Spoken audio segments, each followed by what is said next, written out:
तो अगर हम बात करें फंड्स की, तो यहाँ पर प्रॉफिटेबल फंड सबसे ज्यादा माना जाता है इंडेक्स फंड को।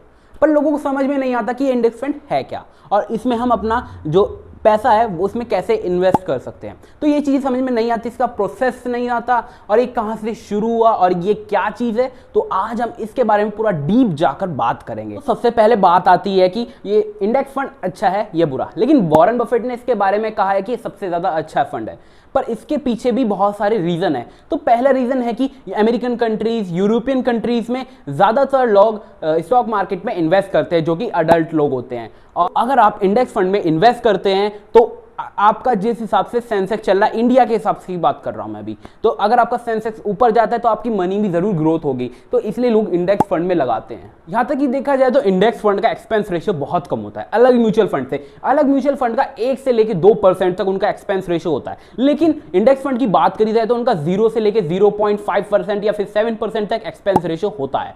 इनका इतना एक्सपेंस रेशियो कम क्यों होता है? तो इसके ऊपर बात आती है कि फंड मैनेजर को ज्यादा हार्ड वर्क ना करना पड़े अच्छे स्टॉक पिक करने के लिए।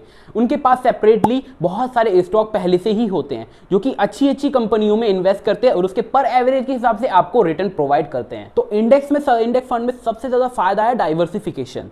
इसमें बात करें तो इंडेक्स फंड में बहुत सारी कंपनी लिस्टेड होती है पहले से ही, कि हमने इंडेक्स फंड में जैसे इन्वेस्ट करा तो वो सारी डिफरेंट कंपनीज में हमारा जितना भी पैसा है वो डाल देगा। ओके, लेकिन एक दो कंपनी अगर नीचे भी गिर जाती हैं या फिर बंद भी हो जाती हैं तो उससे ज़्यादा हमारे इन्वेस्टमेंट पे कोई फर्क नहीं पड़ता है, ज़्यादा हमारा रिटर्न डाउन नहीं होता है, तो ज़्यादा फर्क नहीं पड़ेगा। और वैसे देखा जाए तो इंडेक्स फंड शॉर्ट टर्म में नीचे ही गिरा रहता है, लेकिन अगर लॉन्ग टर्म की बात करें तो इंडेक्स फंड हमारा ऊपर ही रहता है। तो इसमें ये सबसे बड़ा फायदा है। ओके, अगर कोई कंपनी नीचे भी गिर जाती है तो ज़्यादा आपके रिटर्न पे फर्क नहीं पड़ेगा।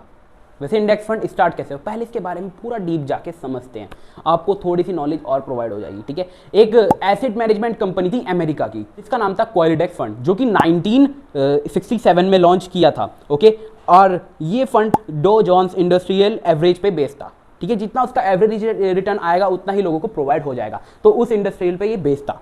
और इंडेक्स को एक आदमी ने सबसे ज्यादा फेमस करा था जो कि अमेरिका का लेजेंडरी इन्वेस्टर था, जिसका नाम था जो बोगल।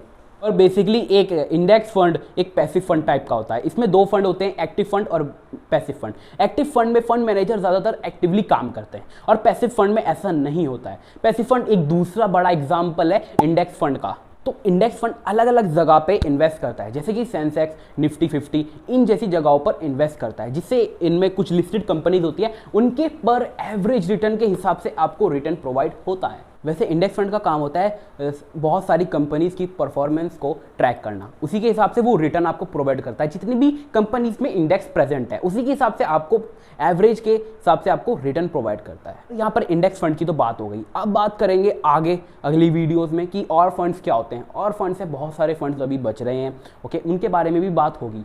तो चलिए नेक्स्ट वीडियो में फटाफट से मिलते हैं।